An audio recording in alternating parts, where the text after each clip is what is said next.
ডিম আর আলু দিয়ে আজকে আমরা তৈরি করব ঝটপট বিকালের নাস্তা। চাইলে মেহমানদেরকে পরিবেশন করতে পারেন। খুবই সহজ আর খুবই মজাদার একটি রেসিপি। তো চলুন শুরু করা যাক। প্রথমে আমরা নিয়ে নিব 4টা আলু, চামড়া ছিলে এগুলোকে আমরা গ্রেট করে কুচি কুচি করে কেটে নেব। আপনারা কে কোথা থেকে আমার এই ভিডিওটি দেখছেন অবশ্যই কমেন্ট করে জানাবেন, আমি আপনাদের সবার কমেন্টের উত্তর দিব। কুচি কুচি করা হয়ে গেলে আমরা এর ভিতরে দিয়ে দিব সামান্য পরিমাণে পানি।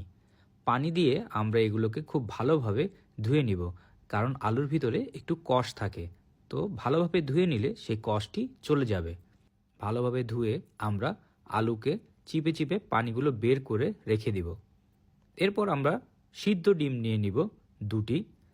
সিদ্ধ ডিমগুলোকে আমরা এইভাবে কেটে নিব ছোট ছোট করে। আপনারা চাইলে ডিমকে আস্তও রাখতে পারেন। আমি আমার এই রেসিপিতে ডিমগুলোকে কেটে ব্যবহার করেছি। তো এখন আমি একটি বাটিতে আলুগুলো নিয়ে নিব। দেখতেই পাচ্ছেন আমি আলু থেকে পানিগুলো ছাড়িয়ে নিয়েছি।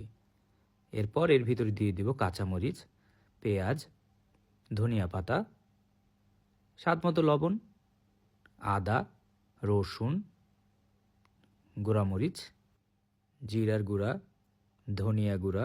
এরপর এর ভিতরে দিয়ে দিব ময়দা। আপনারা চাইলে আটা ব্যবহার করতে পারেন, কোনো সমস্যা নেই। এরপর এই সবগুলো উপকরণকে একসাথে আমরা খুব ভালোভাবে মিক্স করে নিব।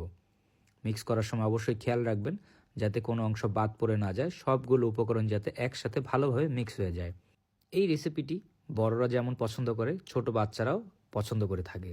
তো আপনারা চাইলে আপনারা বাচ্চাদেরকেও তৈরি করে দিতে পারেন। তারপর আমি সামান্য অংশ হাতে নিয়ে নিব। এর ভিতরে আমি কেটে রাখা ডিম দিয়ে ভালোভাবে চারিপাশে আলুর মিশ্রণটি আমি লাগিয়ে নিব। খেয়াল রাখতে হবে যাতে ডিমের কোনো অংশ বের হয়ে না আসে, যাতে আলু দিয়ে পুরো ডিমটি ভালোভাবে ঢেকে যায়। হয়ে গেলে আমরা একে গরম তেলের ভিতর ছেড়ে দিব, মিডিয়াম গরম তেল। তো সবগুলোকে আস্তে আস্তে ছেড়ে দিয়ে আমরা কিছুক্ষণ এক পাশ ভেজে নিব।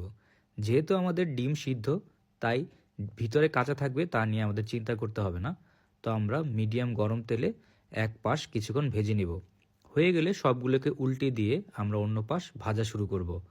ততক্ষণ পর্যন্তই ভাজবো যতক্ষণ পর্যন্ত এর গায়ের রং ব্রাউন কালার না হয়ে আসে। হয়ে গেলে বুঝতে হবে যে আমাদের রান্না হয়ে গেছে। এরপর আমরা এই সবগুলোকে তুলে ফেলবো। তো দেখতেই পাচ্ছেন খুব সহজেই আমরা আলু আর ডিম দিয়ে একটি মজাদার বিকেলের নাস্তা তৈরি করে ফেললাম। এরকম মজার মজার রেসিপি পেতে টোস্টেড বাংলা পেজকে ফলো করবেন। ভিডিওটি ভালো লাগলে একটি লাইক অ্যান্ড শেয়ার করতে ভুলবেন না। এরকম মজাদার খাবার ঘরে তৈরি করে